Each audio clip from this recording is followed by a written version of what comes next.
Hello friends, welcome to our channel. Today's story is not just about a haunted house. It is about a house that thinks, a house that watches, and a house that controls.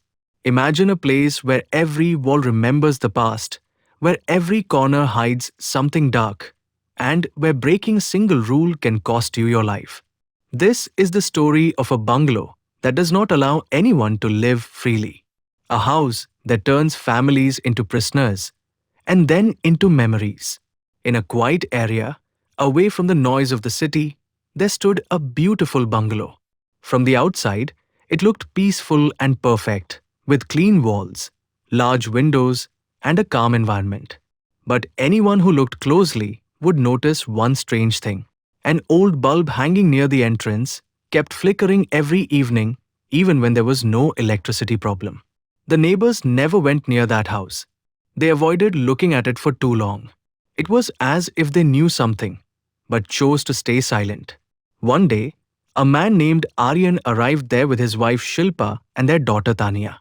Due to heavy financial loss, Aryan had no choice but to sell his old expensive house and buy this bungalow at a very low price. For him, it felt like a second chance in life. But for Shilpa, the moment she stepped near the gate, her heart started beating faster. Her eyes stopped at that flickering bulb, and a strange fear entered her mind. It felt like the house was watching her, like it already knew she was coming. As they entered inside, the feeling became even more disturbing. The bungalow had been locked for years, yet everything inside was perfectly clean. There was no dust, no smell, no sign of abandonment. Every object was placed exactly where it should be, as if someone had been taking care of the house every single day. The furniture looked untouched, the curtains were neatly arranged, and even the floor looked freshly cleaned. Shilpa felt uncomfortable, like they were not alone inside. But Aryan ignored everything and called it good luck. That evening, Aryan told her about the previous owner, a man named Gaurav Deshmukh. People used to call him the family man. He was known for his strict and controlling nature. He believed that a man should have complete control over his family. He decided what his wife should wear, where his daughter should go, and how they should behave. What started as care slowly turned into control, and control turned into fear. His wife and daughter felt trapped, like they were living inside invisible chains. One day, they tried to escape that life. But after that, they were never seen again. Soon after, Gaurav died inside the bungalow. But people believed his presence never left the house. The first night felt quiet, but not peaceful. The house did not sleep. The silence inside was too deep, too heavy. It felt like something was moving, but without making any sound. The next morning, Aryan left for work, leaving Shilpa and Tanya alone in the house. As the door closed behind him, the entire bungalow fell into a strange silence. Even the sound of utensils in the kitchen felt dull, like the house was swallowing every noise. Later, Tanya went to her room to try on a dress she had bought earlier. She stood in front of the mirror, smiling at herself, enjoying the moment. But suddenly, that smile slowly disappeared. She felt something cold, a touch on her shoulder. Her body froze. Her breath became heavy. Slowly, with fear in her eyes, she turned around. And what she saw was not human. A man stood behind her. His face looked damaged, almost lifeless.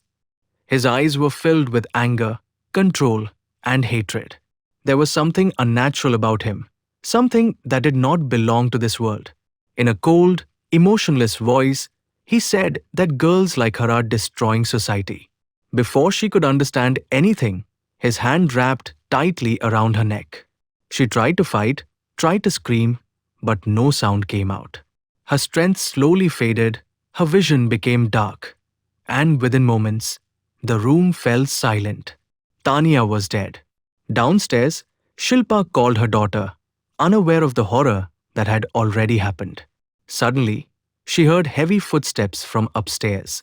Not normal footsteps, but slow, dragging sounds, like something was being pulled across the floor.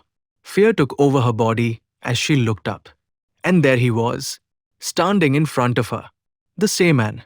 He looked at her with cold eyes and said that this house follows his rules. Women in this house are not allowed to wear modern clothes. They're not allowed to go outside. They're not allowed to make their own choices. This is his family now, and everything will happen according to him. Terrified, Shilpa somehow escaped his grip and ran upstairs. But what she saw there broke her completely. Tanya's lifeless body lay on the floor, her face frozen in fear. Shilpa tried to scream, but her voice refused to come out.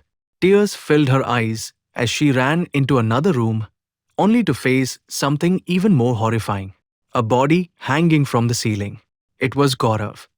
His dead eyes looked like they were still watching everything happening inside the house. Just then, a soft voice spoke behind her. It was a woman, calm, sad, and broken. She revealed the truth. She was Gaurav's wife. She told Shilpa that they never escaped. Gaurav killed both her and their daughter and buried them inside the bungalow. After that, he ended his own life. But even death could not stop him. His soul remained trapped, along with his habits, his anger, and his need to control everything. Before Shilpa could react, the door suddenly burst open. Gaurav's spirit entered again, stronger and more violent than before. This time, there was no escape. Within seconds, Shilpa also disappeared into the darkness of that house. That evening, Aryan returned home, expecting to see his family. But the house was silent again, too silent. The air felt heavy, filled with something dark. As he stepped inside, a cold voice spoke behind him. It said, "A man should control his family, not give them freedom." Aryan turned in fear, but it was already too late. The spirit grabbed him tightly, and within seconds, everything ended. The bungalow returned to silence once again. The doors slowly closed on their own. Outside, the old bulb started flickering again, just like before. The house looked calm, peaceful, normal. But inside, it was waiting. Waiting for another family. Waiting for new voices. Waiting for someone to break the rules. If this story gave you chills, don't forget to like, share, and subscribe to our channel for more real and mysterious horror stories.